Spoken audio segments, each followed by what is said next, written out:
If you have health insurance, the reform we're proposing will provide you with more security and more stability. It will keep government out of health care decisions, giving you the option to keep your insurance if you're happy with it.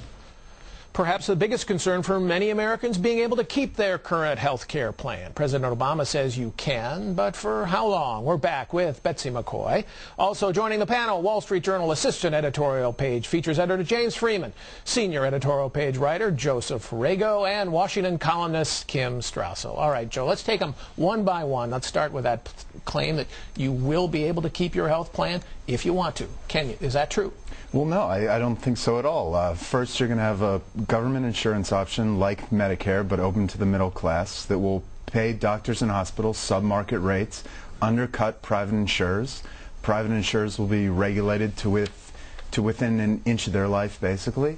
And then, you know, you've got the government mucking around with some of these rules that allow large employers to offer coverage to their employees. And avoid state mandates and state rules because they have national plans. And a lot of federal rules, too. So now this will sort of be subject to a Health Choices Administration that will gradually make employer-sponsored coverage work just as poorly as the rest of the insurance markets. It's not a matter of speculation, however, or even prediction. The letter of the bills say that you will not be able to keep your existing plan. You will be forced to move into a managed care plan that restricts your access to specialists and diagnostic tests. If you look on the Senate bill, page 15 through 17, or in the House bill, the House bill 15 to 17, the Senate bill 56 to 58, you will see that you are required to enroll in a qualified plan. That means a plan that the government deems appropriate, and it has to be managed care. That's spelled out in the bill. If you get your insurance through your employer,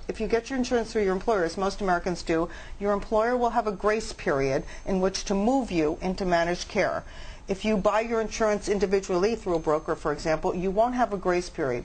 As long as anything changes in your current contract, your copay changes. So once the contract changes, then you go into this government, new government regulation. Months, right, because usually those things change every year. Right, but what about the fact that you have these union plans that are the product of collective bargaining, done in good faith, that are often very, very good health care? I mean, are they really going to abrogate these contracts? Some of the union plans are exempted under these bills, but most employers will only have the grace period to move their employees, all of them, into these lower grade HMOs, because the point of these bills is not to just cover the uninsured.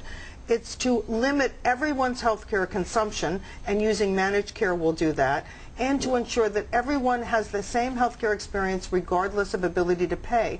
They don't want executives or people who go out and buy more expensive plans to have a different health care experience. All right, James, let me ask you about the public option, because the president says, look, all this is going to compete with private plans, keep them honest. The insurers are making a lot of money right now. We need to keep them honest. Right, and I think the beauty of this is we don't need to guess or estimate or just posit what might happen, because the people of Massachusetts since 2006 have been running the experiment for all of us, and we can go to school on it. Thanks to Mitt Romney, former Republican governor, or no thanks to Mitt Romney. And it's very clear what happens. Private insurance goes away, more people go on the public plan, costs explode, more costs go on to small business, and people lose their jobs or they get salary freezes.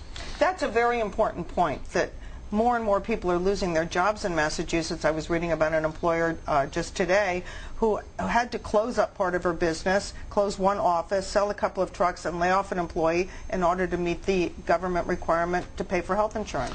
Okay, Kim Strassel, let me ask you about the cost question, because that's an important one. CBO said the president, the Congressional Budget Office said the president's proposal, the House proposal, will not save money. But can you save money overall somehow if you cover more people? If you cover 44 million more people, how do you save money?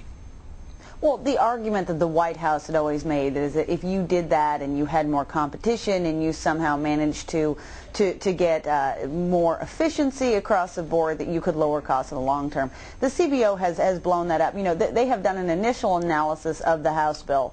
It says that there's going to be about $820 billion in new taxes, most of them on families and small businesses there. And even with that, there's still going to be about another $250 billion more deficit spending over the next 10 years. And even then, that doesn't count in the fact both of these bills, bear in mind, are designed to hide a lot of the costs that are going to come up front and only have them start to kick in toward the end of the bill. So what we're actually looking at is trillions in new spending over the upcoming years. Joe, I want to give the House Democrats credit for one thing. By proposing, putting this tax increase on the table, a 5.4 percentage point surtax, they've at least showed people that this is not going to be a free lunch, that somebody is going to have to pay for it. Now they claim that it's only going to be the wealthy will have to pay that, but and it's going to the tune of $550 billion. But this thing is going to be enormously expensive.